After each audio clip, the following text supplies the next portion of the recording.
bija tēva novadiņas, bet dižēni turējās. Turpinot ceļojumu pa Zemgali, dodamies gar Daugavas labo krastu, kur atrodas Sēlija un sensenos laikos dzīvojuši sēļi. Jā, tā arī ir Zemgale. Vērojot vienu no skaistākajiem Latvijas skatiem, mūs interesē, kā dzīvo un ko svētkos darīs turistu un kinoļauža apmeklētākā pakalniņa īpašnieki. Nežēlojamies. Turistu pietiek, skatītāju pietiek. Pat ar autobusiem brauc skāpa augšā un žēlojas, kad zāle nav nopļauta un jābrien. Rītīgi svētku. Darba svētku. Darba svētku būs šeit pilns. Jā. Uz laukiem nav, kad īpaši tagad, kad sākas darbi. Nav laika, kad atpūsties. Jā, jāstrādā riktīgi. Ja rudeni gribi kaut ko noņemt, ka būtu raža, tad jāstrādā. Tieši pēdējos 20 gados Sēlija citu vēsturisko reģionu vidū spītīgi meklē savu identitāti un atrod. To apliecinājuši Sēlijas kongresi. Arī šogad tāds plānots kopā ar tuvējām Lietuvas pierobežas pilsētām.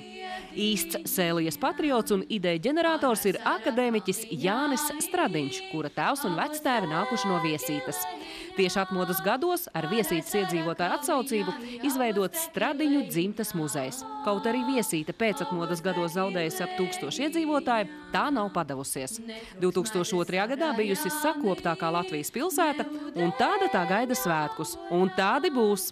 Vispirms jau kultūras namā, kurš var lepoties ar gana modernām un ērtām telpām, kur mājvietu atrod dejotāji, dziedātāji un teātra spēlētāji, kur notikuši Sēlijas kongresi, bet šobrīd tiek iekārtota svētku fotoizstāde.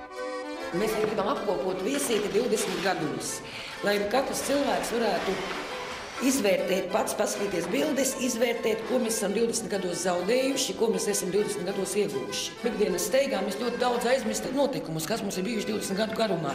Šeit, piemēram, ir redzēt bildes, kad mums atklāja televīzijas torni Viesītē. Kad viesītieši skatīsies šīs fotogrāfijas, kurās redzamas visiem pazīstamas vietas, viens otrs pesimists un īgņa būs spiests atzīt, ka patiešām daudz kas mainījies tieši uz labo pusi. Es gribu būt pie savējiem, savā ģimenē, savā pilsētā, kur es esmu kaut kas, nevis kārtējais Rīgas īrnieks. Es gribu būt šeit. Šeit man ir dārzs, kurš dēls var noplūkt zemenes. Šeit man ir viss. Man ir draugi, mani vecāki, vecvecāki. Jā, varbūt ir mazpilsētā brīžiem grūti dzīvot, ekonomiski varbūt tas tā, bet šeit ir manas saknes, jo citur es būšu tikai ienācējs. Būtisks Viesītes pašapziņas objekts ir pirms 10 gadiem atklātais muzejs. Nevar būt tā, ka mēs nekas neesam. Jautā, kas jūs esat, latgaļi? Nu, nē. Kas jūs zemgaļi? Arī nē. Mēs esam sēļi un mēs no Sēlijas. Un tāpēc arī tika nolemts tā, ka vajag šo nosaukumu saglabāt muzeja nosaukumā. Kādreiz pa Sēliju ducinājis šaursliežu vilciens. Viesītē bijusi gan stacija, gan vilcienu depo. Kad nu vēl pirms atmodas šodien tik eksotiskā darbība beigusies, palikušas daudzas bojā ejošas celtnes. Runājot tautas valodā, liela, nevienam nevajadzīga šmuce. Izrādās, ka dažus Viesītes Don Kihotus tā iedvesmojas radīt Eiropas projektus sadarbībā ar Lietuvu un izveidot veselu kompleksu, kur godu atdot vecajam dzelzceļam un mājvietu atrast Sēlijas amatniekiem. Daudz bija darba, es pat tā uzreiz nevaru saskaitīt visu. Atjaunota šī ēka, atjaunota tā, kuru šobrīd atklāja. Izremontēts muzejs, vēl viena ēka drīz tiks atklāta, 4 ēkas kopā. Apkārtne ir iesākta, teiksim, uzlabot, tā vēl jāturpina tagadējiem darbiniekiem. Nu, daudz darbu. Pirmās savu mājiņu saņem rokdarbnieces un audējas, kuras jaunajās telpās ienesušas savām rokām darināto zīli, kas ir gan rokdarbnieču kopas nosaukums, gan Viesītes simbols karogā. Viesītē ir brīnišķīgi cilvēki.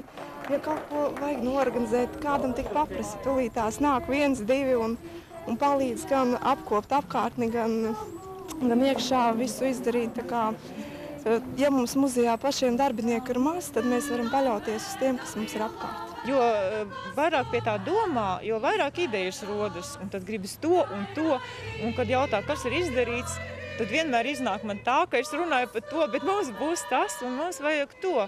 Un tā kaut kā ir iegājies, ka visu laiku domā uz priekšu. Visiem labi, manā tēva sēdiņā, visiem visiem labi, manā tēva sētiņā.